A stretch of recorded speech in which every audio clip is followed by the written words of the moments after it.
The metal of the handcuffs bit into my wrists as I stood in the middle of my own driveway, shirt slightly damp from the sun and stress. Two squad cars idled nearby, blue and red lights spinning lazily across the perfectly mowed lawn I'd worked on just yesterday. And there she was, Brenda, robe tied loosely over her nightgown, rollers still in her hair, face flushed and furious as she pointed a shaking finger at me. He tried to force his way in. I was terrified for my life, she screeched. I live here.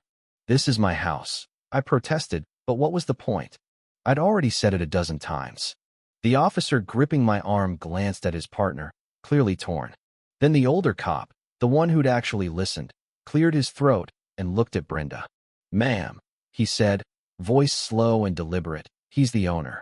This is his property. The house, the guest house, all of it. Brenda blinked, her mouth twitched.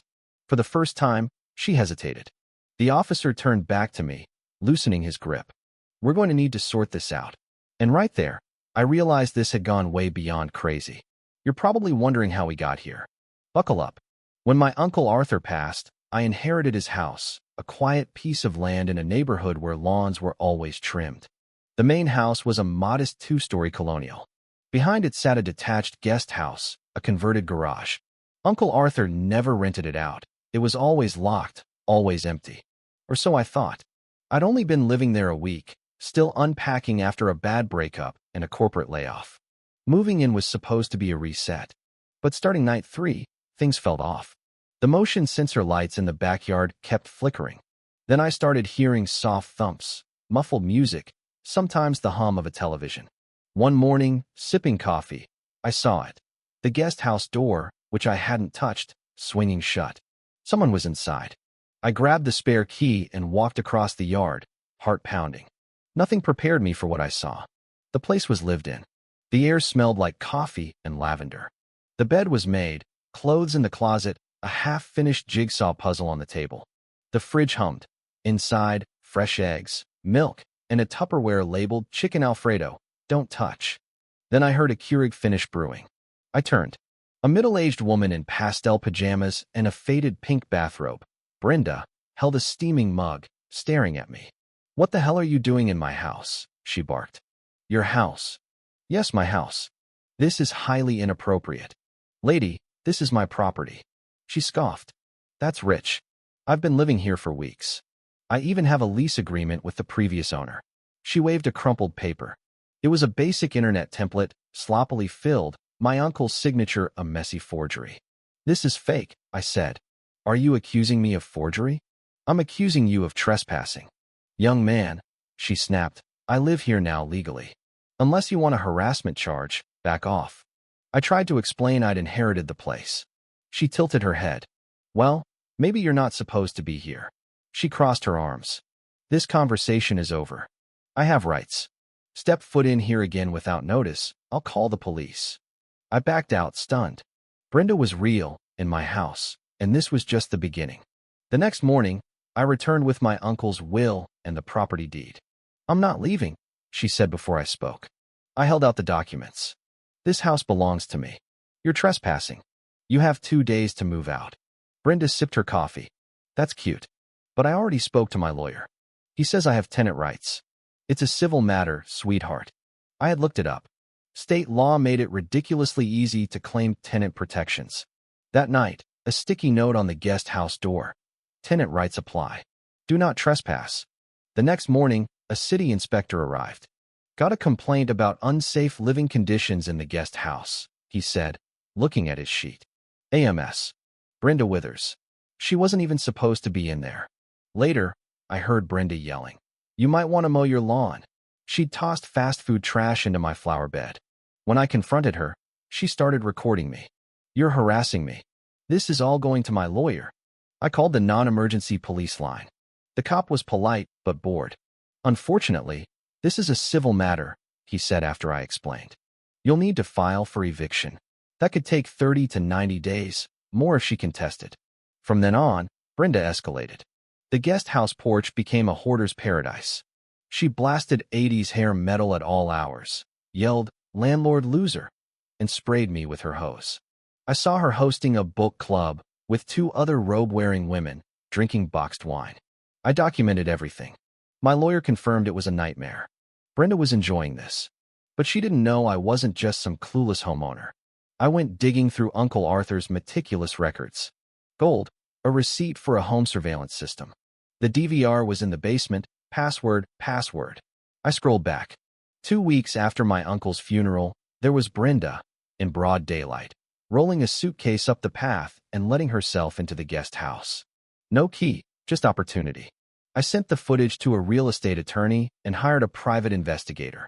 Within a week, the PI confirmed Brenda had been evicted from another property for the exact same scam.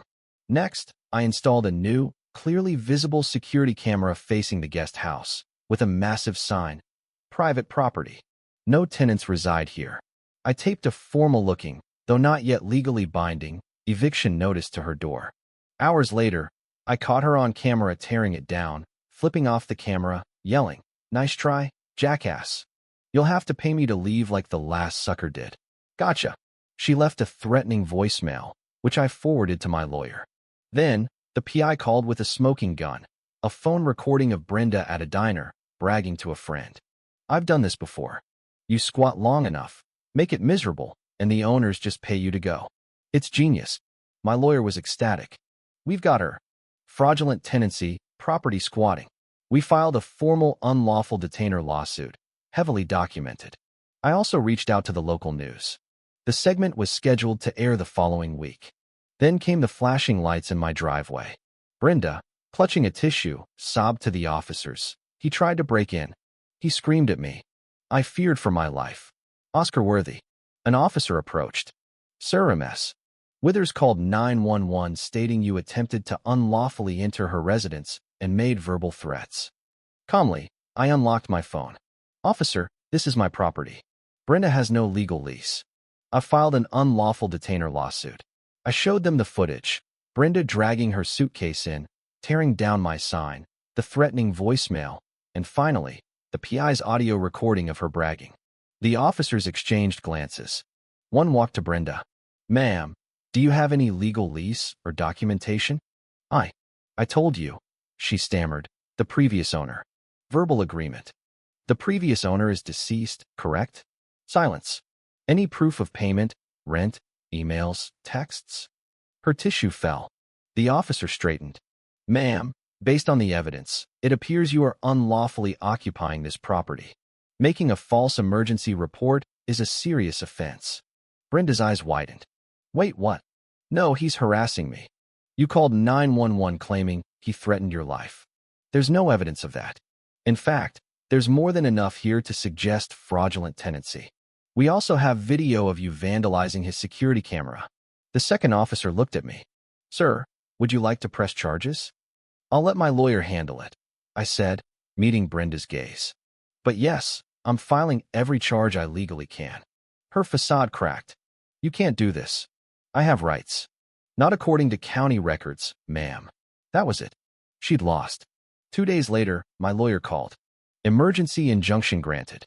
She has 48 hours to vacate, or the sheriff will remove her. The next morning, a sheriff's vehicle rolled up. Brenda, coffee in hand, answered the door.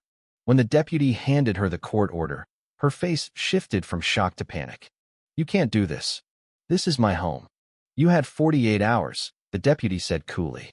"Your time's up." I watched as she scrambled to pack, cursing. She came out dragging her suitcase, robe flapping. "You're a monster. You'll be sorry." "Pretty sure the court disagrees," I replied. A neighbor caught it all on camera. The clip blew up on the local Facebook group. "Squatter kicked out on live stream." Turns out, Brenda had annoyed many.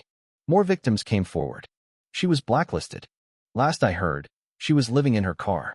The first morning after, I brewed coffee and stepped onto the back porch. Silence. The house could breathe. I've since installed a new fence, upgraded security.